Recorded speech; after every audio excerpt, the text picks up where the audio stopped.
Do politicians need a musician's permission to play one of their songs at a campaign event? Whether it's the songwriter, the performer, or the recording label, someone always owns the rights to a song. Whether or not one needs permission to play that song depends a lot on the circumstances. A DJ at a wedding doesn't need to worry about any consequences for playing Peter Gabriel's In Your Eyes or the Righteous Brothers' Unchained Melody. Sports arenas can pipe in the Rolling Stones' Start Me Up without a release. In the world of politics, however, campaigns and rallies that rely on music to stir up crowds often come under fire for unauthorized use. What's the reason?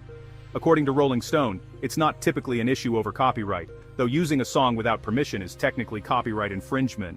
If a song is played in a public venue like a stadium or arena that has a public performance license, no permission is needed. The license is typically granted through a songwriters association like the American Society of Composers, Authors, and Publishers, ASCAP, or Broadcast Music Inc., also known as BMI.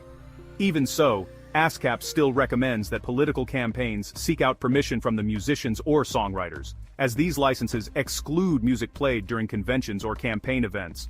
Additionally, most artists aren't concerned with their music being played at a wedding or sporting event. It is, after all, a form of free publicity and exposure, and no one is really making any substantial amount of money from their work. But the political realm is different, because artists might have differing political beliefs than a candidate using their music. They sometimes grow concerned that use of their material might be construed as an endorsement. That's when artists can begin to make noise about wanting politicians to stop playing their music. In this instance, they can object on the basis of their right of publicity, a legal argument that covers how their image is portrayed. They can make the assertion that use of their work infringes on their right to not be associated with a subject they find objectionable.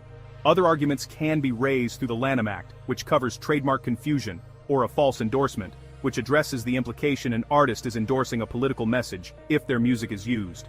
In 2008, for example, Jackson Browne won a lawsuit against John McCain and the National and Ohio GOP when the McCain campaign used Browne's song, Running on Empty, in ads attacking Barack Obama over gas conservation.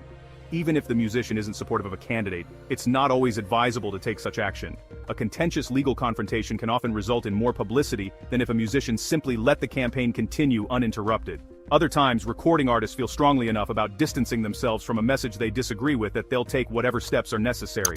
The bottom line? More often than not, a song played during a campaign isn't there because an artist or label gave their permission. And unless the artist strenuously objects to the campaign message and is willing to get into a legal tussle, they probably can't do a whole lot to stop it.